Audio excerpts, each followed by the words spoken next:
So, this video is pertaining to a conversation or a dialogue I just had over the phone for about 2 hours with someone from a university, right? Pertaining to a video I did based on the sun not being a ball of fire, right? And I'm using common sense when I say things like this, right? I'm using your science, right?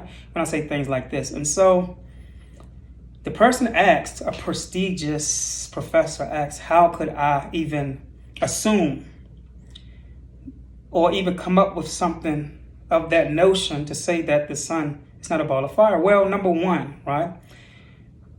As I said before, heat rises. I must have passed that because I got other stuff that I'm about to show you all. Heat rises, it don't fall. The sun is 93 million miles away. This is what they say, right? They say that vitamin D come from the sun, and this is where I'm going to get you. Vitamin D come from the sun, but you all agree that fire kills vitamins and minerals. And we can see that when we cook our food, that when you heat your food, the minerals and the vitamins is depleted. It turns into starch or it lays dormant, right? So if the sun gives us vitamin D and it's a ball of fire and heat kills vitamin D, and the sun is 93 million miles away, how is the vitamin D making it into the atmosphere if heat kills or disperses or eradicates vitamin D? How was vitamin D coming from this thing that we call the sun? If it's fire, and fire kills vitamins and minerals.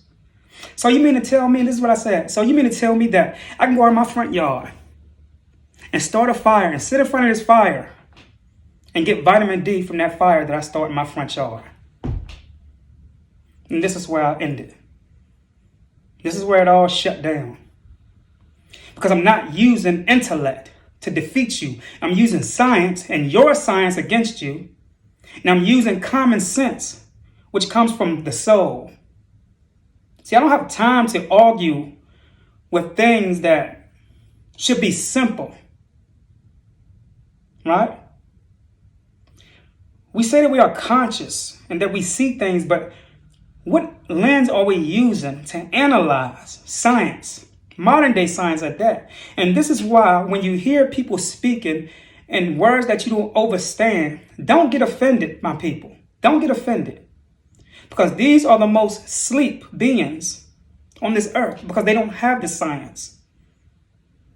Science comes from the soul.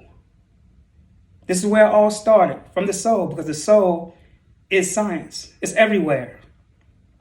And if you can tap your eye into your soul, which is everywhere, you can see everywhere. But again, vitamin D does not come from the sun if it's a ball of fire. And I've already established that the sun is not a ball of fire.